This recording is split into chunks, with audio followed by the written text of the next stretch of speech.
સામાજિક અને રાષ્ટ્રીય તહેવારો ઉજવીએ છીએ. 15મી ઓગસ્ટ અને 26મી જાન્યુઆરી એ આપણા મહત્વના રાષ્ટ્રીય તહેવારો છે. આપણે આ તહેવારો સમગ્ર રાષ્ટ્રમાં આનંદ અને ઉલ્લાસથી ઉજવીએ છીએ. 15 ઓગસ્ટ 1947 દિવસે આપનો દેશ આઝાદ થયો હતો. ત્યાર પછી બંધારણ સમિતિની રચના કરવામાં આવી. આ સમિતિએ દુનિયાના વિવિધ રાજ્યોના બંધારણોનો અભ્યાસ કરી આપણા દેશોના બંધારણોની રચના કરી. 26 જાન્યુઆરી 1930ના દિવસે લાહોરમાં રાવી નદીના કિનારે એક સભા યોજવામાં આવી હતી, જેમાં જવાહરલાલ નહેરુ તેના અધ્યક્ષ હતા.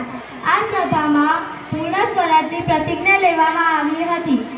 આ ઐતિહાસિક બનાવની સ્મૃતિમાં 26 જાન્યુઆરી 1950ના રોજ આપણા દેશનું બંધારણ અમલમાં મૂકવામાં આવ્યું.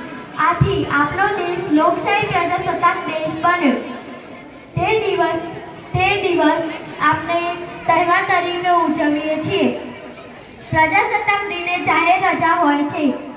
શાળાઓમાં ધ્વજવંદનનો કાર્યક્રમ યોજવામાં આવે છે. ધ્વજ ફરકાવવામાં આવે છે. ધ્વજને સલામી આપવામાં આવે છે. રાષ્ટ્રગીત ગવાય છે. કેટલીક શાળાઓમાં સાંસ્કૃતિક કાર્યક્રમો કે રમતોત્સવ પણ યોજવામાં આવે છે.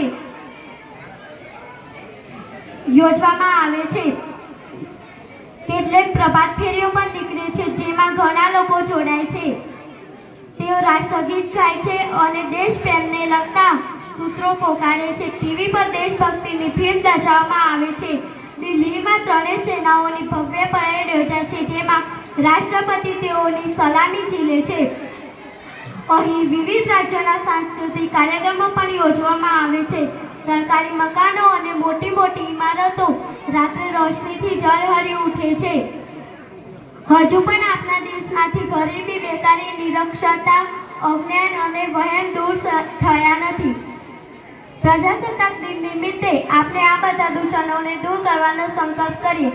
આપણે આપણા દેશને આબાદ બનાવવા માટે ઉદ્યમ કરીએ. Thank you. જય જવાન.